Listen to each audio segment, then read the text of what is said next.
Alright, good morning everyone. Today's gonna be a huge day for me. I'm gonna be doing my 300 nautical mile to Timmins. It's a commercial license requirement to fly to an airport that is at least 300 nautical miles from the point of departure. To put in perspective, it is about the distance of two Lake Ontarios placed side by side, or about the distance from Hong Kong to Taiwan. This will be the furthest I'd be flying from Waterloo. So let's stick right in. I just woke up. It's currently 5:55 and the sun hasn't risen yet. I'm just gonna show you real quick. It's still kind of dark outside. I'm just checking the weather if everything's okay. And everything seems fine to me, so I think we're going. Alright, everything seems to be ready. I just got my flight bag ready, accessories bag, and of course my tripod for taking videos. Just got dressed up, I just got long pants, so it's kind of cold in the morning. It's like 12 degrees, so yeah. I'm gonna head out soon, and I'll see you guys out there. And I hope this video can provide some knowledge for people who are interested in this program, so we'll see how it goes, and we'll start from there. Alright guys, welcome to Waterloo Airport. So as I'm entering the flight info for dispatch, you guys might be thinking about the details of this trip. Okay, so we'll be doing a couple of stops today at Gore Bay, then at Timmins. Afterwards we come down to Tobermory and all the way back to Waterloo. Now I showed you this cool looking map because otherwise it would have looked something like this. It's basically a route synopsis marking down the departure and arrival procedures, which is a condensed version of a navlog. And if you don't know what that is, just search it on Google. But having this on my kneeboard instead of that complicated navlog would make things a whole lot easier.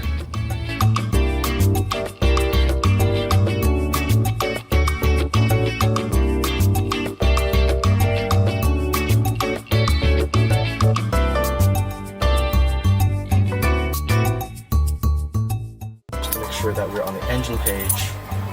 And this in here's right, left, both, start.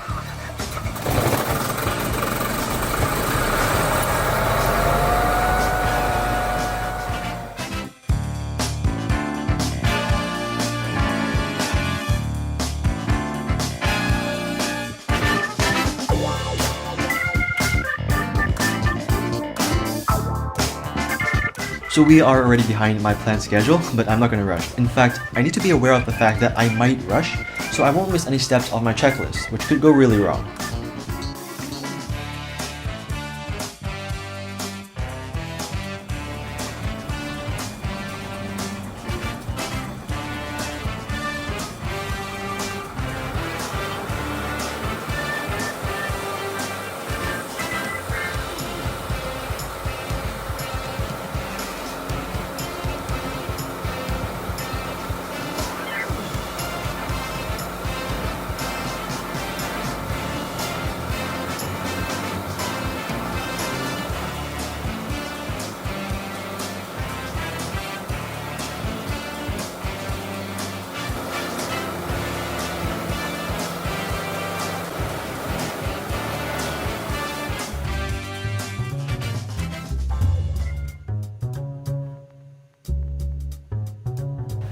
I rarely fly that high at 6,500 feet, but up here the views are amazing.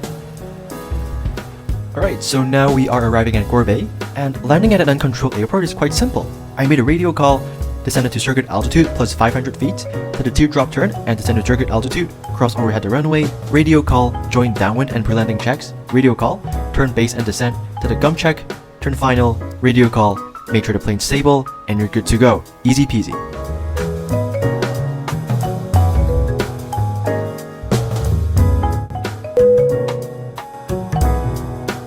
And now we're back in track on runway 23 for a north departure. To do that, all we gotta do is take off, get airborne, and climb to circuit altitude. It might take a while.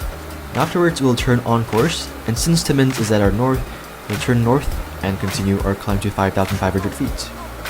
I don't know if you guys can hear me clearly right now, but just departed Gore Bay. We're currently at 5,500 feet. This is the mixture and going onward towards Timmins. Our auto time would be about 1 hour, so we're going to be there in an hour from here. So yeah, everything's pretty chill here. I love the scenery. Everything is great. So yeah, I'm going to chill here and just double check the procedures and all that. I'm enjoying my flight so far. Man, that 1 hour feels like a lifetime, and I am in desperate need of stretching my limbs. The good thing about that is we're landing soon, and as you can see, the town of Timmins is right beneath us.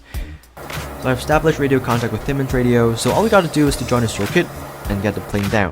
Timmins radio, got the initial turning final for runway 21. X-ray Lima, roger.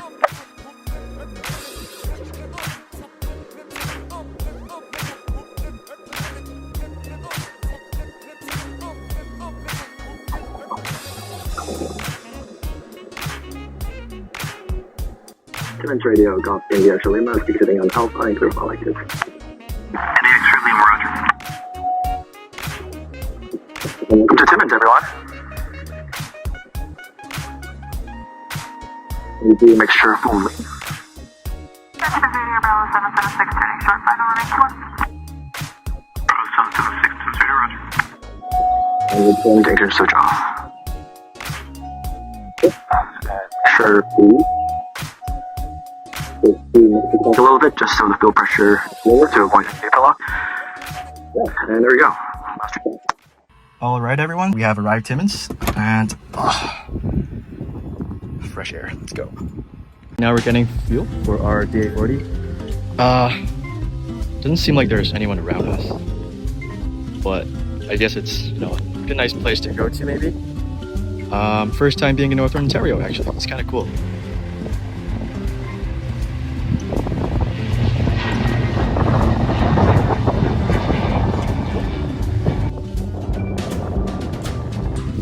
We made it.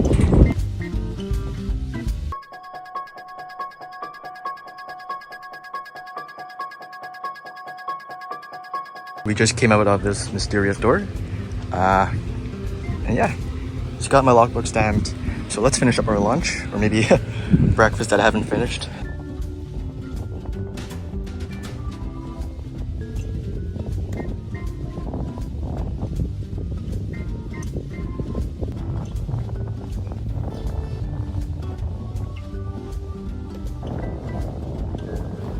So let's hop right back in and start heading to our third destination, Tobermory. It's kind of hot in here.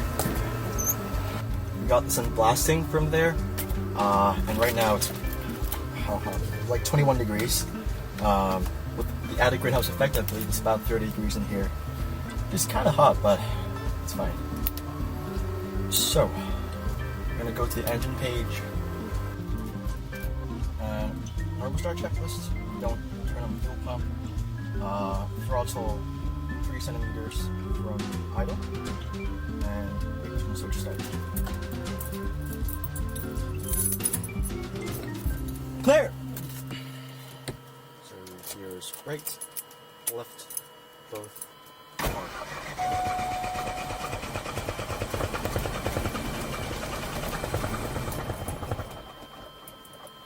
Whoa!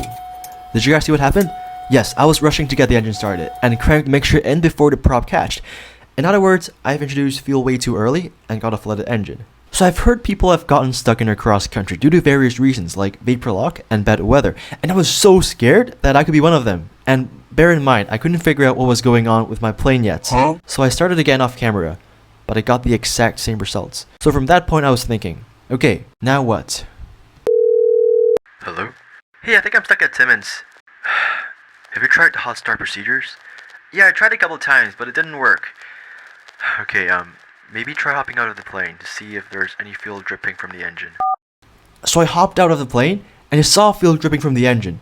And that indicates one thing. I flooded the engine. So I tried out the flooded engine start procedure. I got it started! Huge thanks to the instructor who went through this with me. I also updated my flight plan to extend 30 minutes just to be safe. So with everything ready to go, I left Timmins, and guess what? I'm behind schedule again.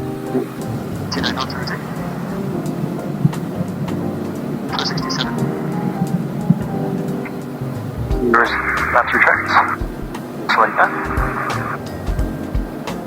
And turn. I'm just gonna climb to circuit on the turn first. I was really nervous because I was stuck in Timmins. Good thing.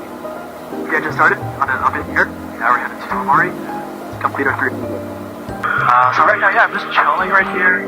Kind of just monitoring everything is fine. We got perfect performances and good fuel flow, so reach Tobermory. We have some fuel left to go back to Waterloo.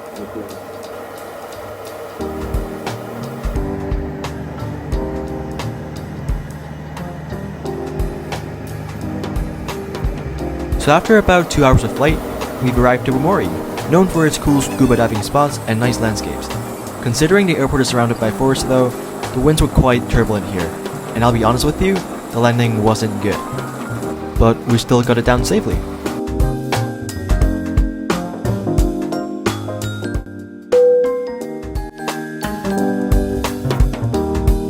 Without further ado, let's get back up again and head straight back to Waterloo.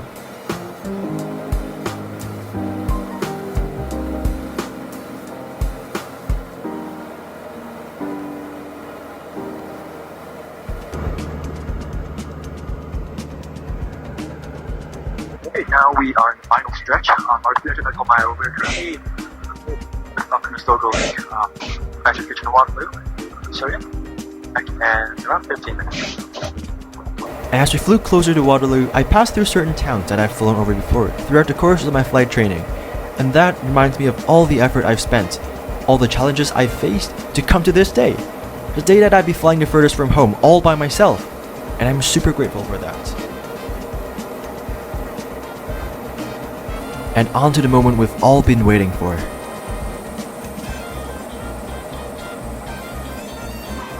Nice.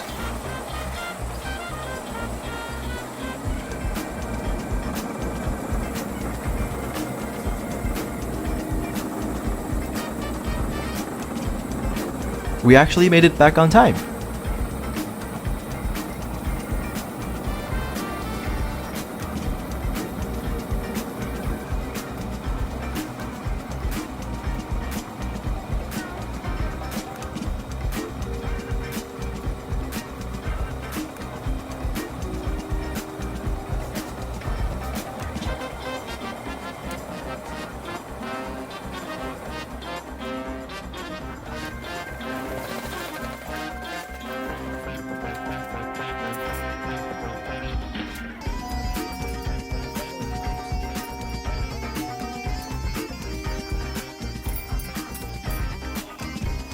As you can see, I'm so exhausted and I can't wait to unfasten my seatbelt and open the canopy. So here we go.